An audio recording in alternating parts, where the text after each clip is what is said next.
Hi viewers, the epic story of Ibrahim Traoré, from soldier to Nobel nominee. On July 27, 2025, in the quiet heart of Oslo, history took an unexpected turn. Inside the elegant halls of the Nobel Institute, the Norwegian Nobel Committee revealed the shortlist for the 2025 Peace Prize. Among the 5 names, one shook the room with surprise and admiration. Ibrahim Traoré, the 36-year-old interim president of Burkina Faso. This was not just a nomination. It was a challenge to the way the world defines peace and leadership. Traoré was no polished diplomat, no graduate of elite universities. He was a farmer's son, a soldier who rose from the soil of West Africa, carrying within the resilience of a people who had suffered poverty, conflict, and exploitation. As his name was spoken, the ripple spread from the streets of Ouagadougou to the corridors of Paris and Washington.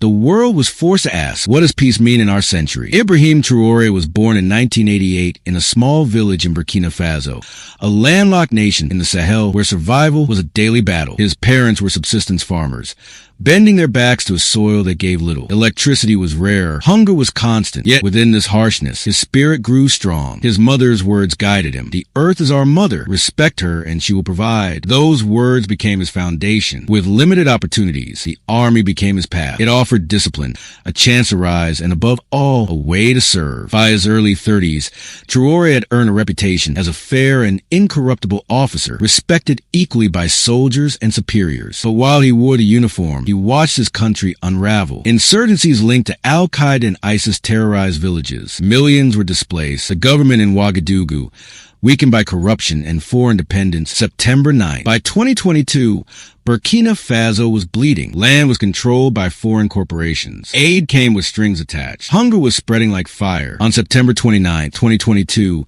Traoré and a group of young officers staged a bloodless coup. At just 34, he became interim president. The world condemned him. The African Union suspended Burkina Faso. Western leaders scolded. But in his first speech, dressed in a simple military uniform, Traoré's words were different from the usual rhetoric of power. We did not come to rule. We came to rebuild. This was not a coup for titles. It was a revolt for dignity, vision of peace, work, land, and unity. Unlike other leaders who chased deals and speeches, Traoré turned to the basics: food, schools, and hope. He launched the Farmers of Peace program, turning thousands of former militants into farmers, carpenters, and artisans. By May 2025, over 12,000 people who once carried rifles were cultivating fields. Terror attacks dropped by 70%. He reclaimed 3.8 million hectares of farmland from multinational corporations, redistributing it to small farmers. His words echoed Sankara. The land is not for sale. It belongs to those who work it. Food markets that were once empty began to overflow. He invested in education and healthcare,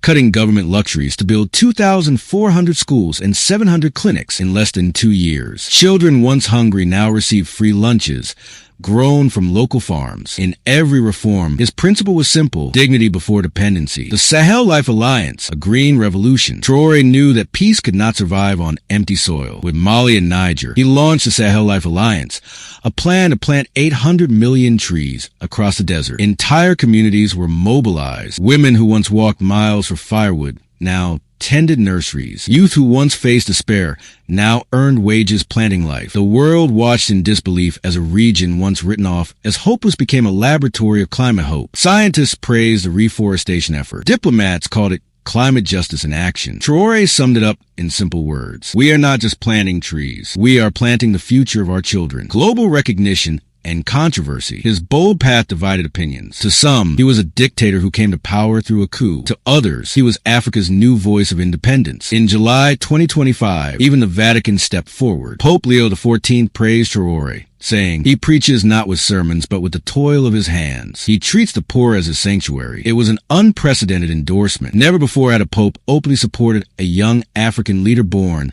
of a military transition. From Brazil to Russia, leaders admired his results. Even in France and the U.S., critics were forced to admit that his model of sovereignty and reform demanded attention. The people's victory. In Ouagadougou, the Nobel nomination was celebrated not as the glory of one man, but as a triumph of a nation. Tens of thousands filled the streets with drums, lanterns, and chants of Ibrahim, Ibrahim. Hand-painted banners read, "We no longer beg, the world now listens." Across Africa, youth collectives projected his speeches on walls, shared his message on social media, and demanded recognition for leaders who build fields instead of fortune. In Lagos, a student wrote, "He didn't chase awards in Davos. He chased harvests in our villages. That's why this Nobel matters." A redefinition of peace. Whether Traoré wins the Nobel Peace Prize on December 10, 2025, is almost secondary. His legacy is already secure. He has shown that peace is not signed in hotels, but grown in fields. That true leadership is not about promises, but about schools built, children fed, and soil restored. From village boy to soldier, from cool leader to global symbol, Ibrahim Traoré has forced the world to look at Africa not as a victim, but as a teacher. And as the drums of Ouagadougou echo into the night, one truth is clear. Traoré has already won, not just a nomination, but the hearts of his people, the pride of a continent,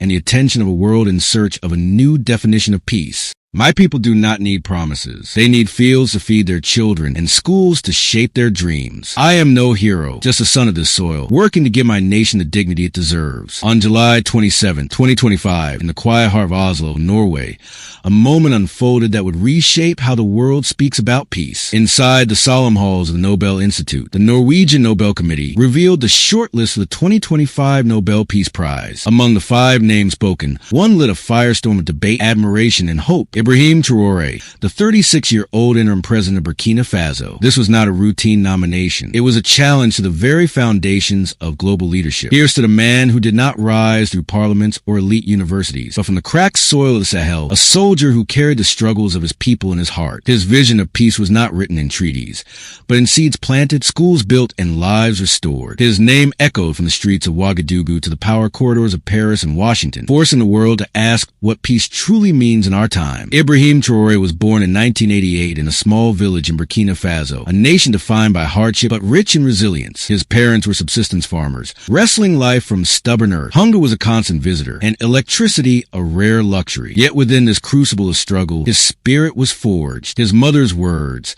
spoken with hands calloused by years of toil, never left him. "The earth is our mother. Respect her and she will provide." With limited opportunities, the army became his path. For many young men in Burkina Faso, the uniform was the only chance for discipline, structure, and a future. Traoré rose quickly, respected for his fairness and integrity. By his early 30s, he had become a captain admired by both soldiers and superiors. But the deeper he advanced, the more he saw his nation collapsing. Insurgent groups tied to Al-Qaeda and the Islamic State devastated villages, leaving over 2 million displaced. The government, led by leaders tied to foreign powers, seemed incapable of protecting its people. By 2022, desperation had reached its peak. Farmland was in the hands of foreign corporations. Aid arrived with strings attached. Hunger spread across the villages. On September 29, 2022, Traoré and his comrades staged a bloodless coup, removing a failing government and placing him at just 34 years old as interim president. The world recoiled. Military coups were seen as relics of a darker age. The African Union suspended Burkina Faso. Western powers condemned him. But when Traoré addressed his people for the first time,